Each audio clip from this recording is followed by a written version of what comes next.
Yung sana sa Switzerland ako, tol, lahat ng babaeng nilapitan ko dun, walang nagsuplada sa akin. Ganun. Ang wait, nilang lapitan. Alam mo, magandang topic yan kasi yung iba naman, ang experience nila, lahat sila nasusupladahan ng mga babae pag lumalapit sila. Okay, extremes, di ba? Ikaw hindi. Tingin ko, kailangan mo i-explain kung paano ka kasi, hindi kung bakit kung paano ka kasi magaling ka mang spot ng babaeng kaya mong kausapin na papansinin ka. Hindi, kahit nga nakatalikod yung babae dun sa Switzerland, nilalapitan ko eh. So hindi mo alam kung papansinin ka o hindi. Wala kang signal. Ha? Wala kang signal. Walang signal. Wala kang choosing signal na. Wala. Ginawa ko yun dun. Madalas, yan, choosing signal, di ba? Pero yun dun sa Switzerland, kasi sa akin, ang iniisip ko, di mo na kilala ng mga to eh. Di ba? Okay. Trippings, di ako kilala ng mga to.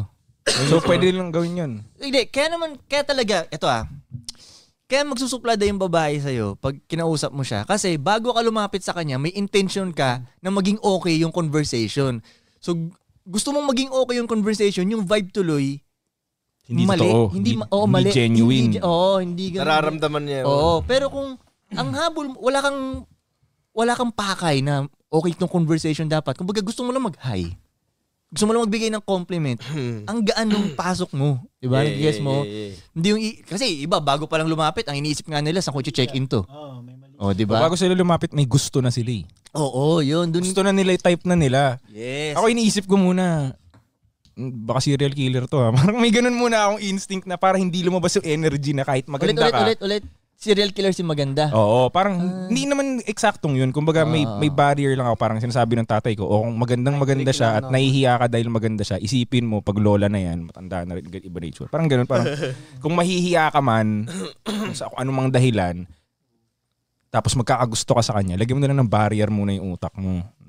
So, hanapan mo muna siya ng butas, parang ganun. Parang hindi ka magkagusto. Parang kilalanin mo nga muna. Hindi mo nga alam kung imaginein mo yung tsura niya pag tumatay. Parang ganun. Hindi mo pa alam eh. Hindi mo pa talaga alam eh. So yung energy mo tuloy parang normal lang na gusto ko lang siyang kilalanin. Well, kanya-kanyang mind tricks yan eh. Yan, isa yan sa mind tricks na yan. Pwede rin i-mind tricks mo na parang gift to women ka. Di ba? Pag yung ganun yung, ako gift to women, swerte ito mga to. Pag, alam mo yun, kanya-kanyang mind tricks na yun, pero gagana naman siya. Depende sa personality mo. Pwede siguro. Kasi halimbawa, medyo, ang personality mo, medyo hindi aggressive type, tapos biglang pag may babae, gift ka. Parang, parang pag may babae, iba. Oo, di ba? So, depende siguro sa personality. lalaki ako, gift ako sa babae. Sa bagay. Timplahan mo siya ng bagay sa look mo. Yung commercial break muna natin to sa mga gusto maglagay ng logo.